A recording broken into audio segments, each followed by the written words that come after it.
ಶಾಸಕರ ಖರೀದಿ ಕೇಂದ್ರ ತೆರೆದಿದ್ದಾರೆ ಎಂಬ ಬಿಜೆಪಿಯ ಆರೋಪಕ್ಕೆ ಸಂಬಂಧಪಟ್ಟಂತೆ ಬೀದರ್ನಲ್ಲಿ ಸಚಿವ ಈಶ್ವರ್ ಖಂಡ್ರೆ ಕೂಡ ಪ್ರತಿಕ್ರಿಯೆಯನ್ನ ಕೊಟ್ಟಿದ್ದಾರೆ. ಶಾಸಕರನ್ನ ಖರೀದಿ ಮಾಡುವ ಚಾಳಿ ಬಿಜೆಪಿಯವರದಾಗಿದೆ. ಆಪರೇಷನ್ ಕಮಲ ಯಾರು ಮಾಡಿದ್ರು? ಮಂತ್ರಿಗಿರಿ ಬೇಕು ಅಂದ್ರೆ ವರಿಷ್ಠರಿಗೆ ದುಡ್ಡು ಕೊಡ್ಬೇಕಂತ ಯತ್ನಾಳ್ ಅವರೇ ಹೇಳಿದ್ರು. ಮಂತ್ರಿ ಸ್ಥಾನಕ್ಕೆ 200 ಕೋಟಿ, ಸಿಎಂ ಸ್ಥಾನಕ್ಕೆ 2500 ಕೋಟಿ ಕೊಡ್ಬೇಕಂತ ಹೇಳಿದ್ರು. ಆಗ ನಾವು ಸಿಬಿಐ ಇಡಿ ತನಿಖೆ ಮಾಡಿ ಅಂದಿದ್ವಿ. ಆದ್ರೆ ಬಿಜೆಪಿಯವರು ತನಿಖೆ ಮಾಡಿದ್ರ?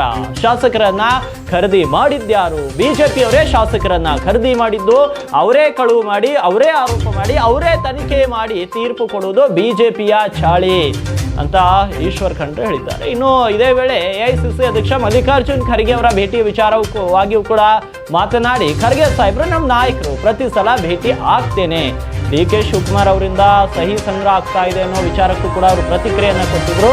ಯಾವುದೂ ಪ್ರಾರಂಭವಾಗಿಲ್ಲ, ಎಲ್ಲರೂ ಒಗ್ಗಟ್ಟಾಗಿ ಕೆಲಸ ಮಾಡ್ತಿದ್ದೇವೆ. ಸಂಪುಟ ವಿಸ್ತರಣೆ ಕುರಿತಾಗಿ ಮಾತನಾಡ್ತಿದ್ದಾರೆ. ಹಾಗಾಗಿ ದೆಹಲಿಗೆ ಹೋಗಿದ್ದಾರೆ ಕೆಲವೊಂದಷ್ಟು ಜನ, ಅಂದ್ರೆ ದೆಹಲಿಗೆ ಶಾಸಕರು ತೆರಳಿದ್ರಲ್ಲ, ಆ ವಿಚಾರವಾಗಿ ಅವ್ರು ಹೇಳಿದ್ರು. ಎಲ್ರಿಗೂ ಮಂತ್ರಿ ಆಗ್ಬೇಕೆಂಬ ಆಕಾಂಕ್ಷೆ ಇರುತ್ತೆ, ನಾವು ಅರ್ಹರಿದ್ದೇವೆ ಅಂತ ಹೇಳಲಿಕ್ಕೆ ದೆಹಲಿಗೆ ತೆರಳಿದ್ರು ಅಂತ ಬೀದರ್ನಲ್ಲಿ ಅರಣ್ಯ ಸಚಿವ ಈಶ್ವರ್ ಖಂಡ್ರೆ ಹೇಳಿಕೆಯನ್ನು ಕೊಟ್ಟಿದ್ದಾರೆ. ಹಾಗಿದ್ರೆ ಈಶ್ವರ್ ಖಂಡ್ರೆ ಅವರು ಏನು ಹೇಳಿದ್ರು ಬನ್ನಿ ಕ್ವಿಕ್ ಆಗಿ ನೋಡ್ಕೊಂಡು ಬರೋಣ.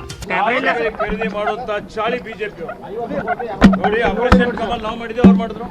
ಅವ್ರು ಮಾಡಿ ಸರ್, ನೀವು ಖರೀದಿ ಏನ್ ಹೇಳಿಕೆ ಕೊಟ್ರು? ಮಂತ್ರಿ ಆಗ್ಬೇಕು ಅಂದ್ರೆ 200 ಕೋಟಿ ಬಿಜೆಪಿ ವರಿಷ್ಠರಿಗೆ ಕೊಡಬೇಕು, ಮುಖ್ಯಮಂತ್ರಿ ಆಗ್ಬೇಕು ಅಂದ್ರೆ 2500 ಕೋಟಿ ಕೊಡಬೇಕು. ಸಿಬಿಐ ಇಡಿ ಇವರಿಗೆಲ್ಲ ಇನ್ಕಮ್ ಟ್ಯಾಕ್ಸ್ ತನಿಖೆ ಮಾಡಿ ಅಂತ ಕೇಳಿದ್ದೇವೆ ನಾವು. ತನಿಖೆ ಮಾಡಿದ್ರ?